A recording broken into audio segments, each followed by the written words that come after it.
देखो, बोर्ड परीक्षा में अगर आप टॉपर बनना चाहते हैं तो पहले आपको कॉपी लिखने का तरीका पता होनी चाहिए कि आखिर बोर्ड एग्जाम में हमें जाकर कॉपी कैसे लिखनी चाहिए। और देखो, कॉपी लिखने के एक नहीं 18 ऐसे आपको काम करने पड़ते हैं। अगर ये 18 आप काम कर लेंगे ना तो रियलिटी बात बता रहा हूं, इस बार आपको टॉपर बनने से कोई नहीं रोक सकता है। कॉपी कैसे लिखना है एग्जाम में, बच्चे को डर रहता है, क्योंकि बच्चे मैट्रिक वाले बच्चे को तो और डर रहता है क्योंकि कभी वो एग्जाम देने गए नहीं रहते हैं, वो भी आपका समझिए कि ये वार्षिक एग्जाम रहता है बच्चों का। तो बाबू इसमें बात आ रही है कि देखो, टॉपर बनने का सबसे आसान तरीका कॉपी कैसे लिख रहे हैं। अगर कॉपी सही ढंग से लिख देंगे तो भैया टॉपर तो बनने से कौन रोक सकता है। चलिए, कॉपी कैसे लिखना है बोर्ड एग्जाम में, टॉपर बनना है आपको ना, तो बोर्ड कॉपी लिखने का तरीका आप जान लीजिए। अगर ये तरीका आप नहीं जानेंगे तो जिंदगी भर आप मेहनत करते रहिएगा, किसी भी चीज में टॉपर नहीं बन पाइएगा। तो आखिर कैसे बोर्ड परीक्षा में टॉपर बनना है, आखिर कैसे बोर्ड परीक्षा में हमें कॉपियों को लिखना है, इसकी चर्चाएं करते हुए भी एक नहीं 18 बातों का ध्यान रखना पड़ेगा। पहली बात है, देखो, एग्जाम में जाने से पहले यानी एग्जाम में जब भी जाए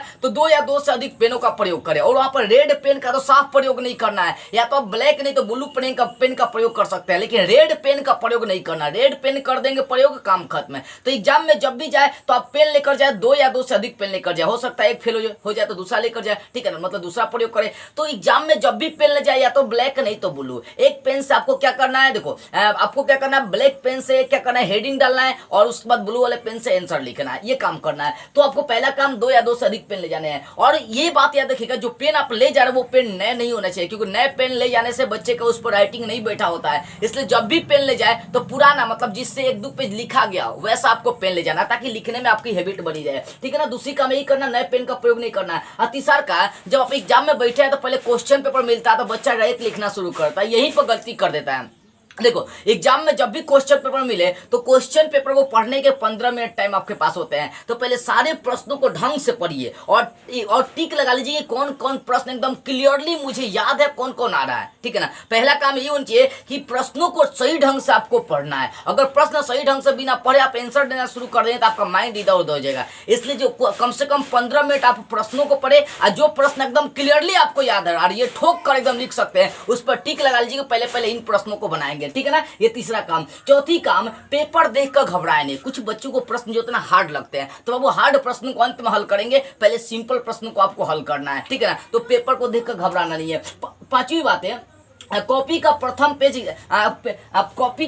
पेज देखकर सही से लिखे। सही लिखना है, यानी देखो, कॉपी का जो प्रथम पेज होता है ना उसको सुंदर तरीके से आपको लिखना होता है। अगर पहिलका पेज साफ सुथरा नहीं लिखेगा तो रिजल्ट आपका नहीं आ सकता है। First impression in the last impression, यानी शुरुआत का इंप्रेशन ही अंतिम तक इंप्रेशन एग्जामिनर को बनाए रखता है। तो कोशिश करो कि जो प्रथम पेज है आप प्रथम से 5 या लगभग 6 पेज तक सुंदर राइटिंग के साथ जवाब दें। ये काम आपके पास होनी चाहिए। अगर नहीं कर पा रहे हैं तो आप टॉपर नहीं बन पाएंगे बाबू, समझ में ना। तो प्रथम पेज, कॉपी का जो प्रथम पेज होता है उसको साफ सुथरा सुंदर तरीके से लिखने की कोशिश करना है, और उसके अलावा भी आपको टोटल पेज में ही सुंदर लिखने की कोशिश करना है। और छठी बात है, कॉपी पर साफ सुथरा लिखे, यानी जो भी प्रश्न लिख रहे हैं भैया 10 मान लो 20 प्रश्न का जवाब देना है, हम 15 ही का जवाब देंगे, लेकिन सुंदर राइटिंग के साथ देंगे। सुंदर राइटिंग के साथ देंगे ना तो एग्जामिनर थोड़ा सा नंबर अधिक भी देता है, तो मेंटेन हो जाएगा यहाँ पर। इसलिए कॉपी में जब भी प्रश्नों का आंसर दे तो पूरा साफ सुथरा लिखे। सातवीं बात है, व्याकरण पर विशेष ध्यान दे। देखो, कभी कल कॉमा लगाना होता है, फुल स्टॉप लगाना होता है, पूर्ण विराम लगाना होता है, तो इन सब चिन्हों का भी आपको ध्यान रखना है। जहां भी आपका जो चिन्ह का प्रयोग होता है उन चिन्हों का भी प्रयोग करें, नहीं तो इन चिन्हों पर भी क्या होता है, नंबर आपके कटते हैं 1-2 नंबर। इसलिए व्याकरण पर भी आपको ध्यान देना है लिखते समय। उसके बाद 8वीं बात है, कॉपी पर केवल प्रश्न संख्या लिखे। कई बार बच्चे क्या करते हैं, क्वेश्चन नंबर 1 का क्वेश्चन भी लिख देते हैं और उसके बाद आंसर लिखना शुरू करते हैं। नहीं बाबू, आपको सिर्फ प्रश्न संख्या लिखना है। कैसे, मान लो कि 1 नंबर प्रश्न हल कर रहे हैं तो लिखिए क्वेश्चन नंबर 1, ठीक है ना। और नीचे से आप क्या करेंगे, आंसर इसका लिखना शुरू कर देंगे, या क्वेश्चन नंबर 1 का लिख सकते हैं आंसर, और उसके बाद नीचे आंसर लिखना शुरू कर देंगे। अभी नहीं कि दिया गया प्रकाश के प्रवर्तन के नियम को लिखे, चाहे राखल दास बनर्जी के बारे में लिखे, तो वही क्वेश्चन लिख दिया फिर आंसर लिखे। तो ऐसा नहीं, इससे टाइम आपका ज्यादा क्या होता है, खपत होता है। तो ऐसा में काम नहीं करनी चाहिए। कॉपी पर सिर्फ क्या करना, आपको प्रश्न संख्या ही लिखना है। 9वीं बात है, जितना कहा जाए उतना ही लिखे। जितना उत्तर देना उतना ही लिखे। कई बार क्वेश्चन को बोलता है कि 30 शब्दों में ही जवाब दे, अब बच्चे 100 शब्दों में लिख अपना टाइम बर्बाद करते हैं। नहीं बाबू, जितना कहा गया उतना में लिखे, क्योंकि एग्जामिनर के पास भी टाइम नहीं होता, पूरा भर दीजिए तो पूरा नंबर नहीं दे देगा। जितना कहा गया उतना ही लिखना, सुंदर तरीके से लिखना, ठीक है। उसके बाद 10वीं बात है, जो प्रश्न आपको आ रही है सबसे पहले उसी को हल करना। मैंने स्टार्टिंग में बताया था, पहले क्वेश्चन पेपर को समझिए और जो प्रश्न एकदम क्लियरली आप बना सकते हो उस पर टिक लगा लीजिए और उसको सबसे पहले बनाने की कोशिश करिए, ठीक है। उसके बाद उत्तर जो होता है ना इधर उधर नहीं लिखना। कई बार बच्चे क्या करते हैं ना कि 1 नंबर का आंसर 2 नंबर में लिख देता है, 2 नंबर का आंसर 3 नंबर में लिख देता है, तो ये गलत बात है। छापने के चक्कर में ऐसा हो जाता है। कई बार मैंने बच्चों को देखा है कि अगर बगल से वो छाप रहा था, बगल में वो अपनी मम्मी का नाम लिखा है तो बगल वाला भी उसी की मम्मी का नाम लिख दिया। छापने के चक्कर में सब लोल हो जाता है सब। ये सब ध्यान रखने वाली चीज है कि उत्तर जो नाम एकदम सही तरीके से लिखना है। यानी प्रश्न संख्या 1 है तो 1 का उत्तर 1 में लिखेंगे, नहीं 1 का उत्तर 2 में लिख दिए तो ये गलत है। क्वेश्चन नंबर अगर गलत देंगे तो एग्जामिनर काट देगा, दिमाग उसका नर्वस आएगा, तो ठीक है। तो अब 12 नंबर है, सभी प्रश्नों का उत्तर लिखने की कोशिश करें। आप ज्यादातर कोशिश करें पहले उन प्रश्नों को हल करें जो प्रश्न आपको आ रही है, ठीक है ना। उसके बाद टाइम बचा है तो उन सारे प्रश्नों को हल करने की कोशिश करें जो आपको नहीं भी आ रही है।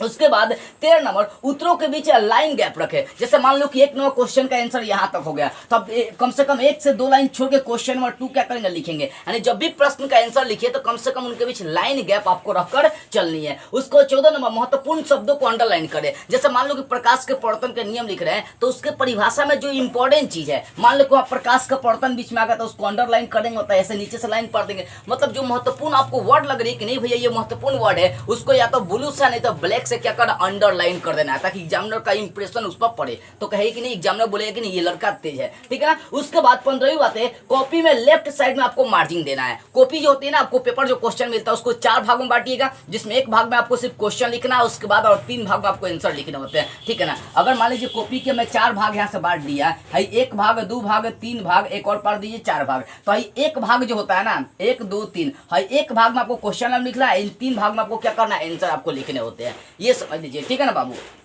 इन सब चीज का ध्यान रखना है। तो कॉपी का जो लेफ्ट भाग होता है उस पर क्या करना है, हमें मार्जिंग देना है, मतलब उस पर पेज हमें छोड़ना है, 1 लाइन हमें छोड़ना है, 3 लाइन में आंसर देना होता है। उसके बाद 16वीं नंबर, अतिरिक्त जो कॉपी, कई बार बच्चे का कॉपी मतलब जो पहले कॉपी मिला होता है उसमें आंसर भर जाता है, ठीक है ना। और उसके अलावा भी बच्चों को कॉपी चाहिए होती है, तो बाबू जो भी आप अलग से कॉपी लेते हैं उस पर रोल नंबर अपना जरूर डालिएगा, क्योंकि कई बार क्या होता है कॉपी का पेज इधर उधर चला जाता है जिसके कारण से आपका नंबर ऐड नहीं होता, लेकिन उस पर रोल नंबर अगर लिखा रहेगा तो आपका रोल नंबर के अनुसार उसको उस प्रश्नों का जो आंसर आप दे रहे हैं सब जुड़ जाएगा। इसलिए जो अलग से कॉपी आप लेंगे उसमें रोल नंबर आप जरूर डाल दीजिएगा। उसके बाद आवश्यक चित्रों को जरूर बनाइएगा। अगर आपको लग रहा है कि इस क्वेश्चन में हमें चित्र बनाने की आवश्यकता है, चित्र बनाइएगा, मतलब चित्र से ही आपके ज्यादा नंबर मिलते हैं। तो सुंदर राइटिंग के साथ लिखना है, लेकिन चित्र भी आपको बनाना है अगर जरूरत है तब। और पेपर का जो आंसर देना है हमें शांति से देना है, घबरा कर नहीं देना है, क्योंकि हम वहां पर चोरी नहीं करने गए, बलात्कार नहीं करने गए, डकैती नहीं करने गए, मर्डर नहीं करने गए भैया, हम एग्जाम देने गए, साल 2 साल का मेहनत है, जमकर पढ़ेंगे, जमकर वहां पर लिखेंगे एकदम पूरा।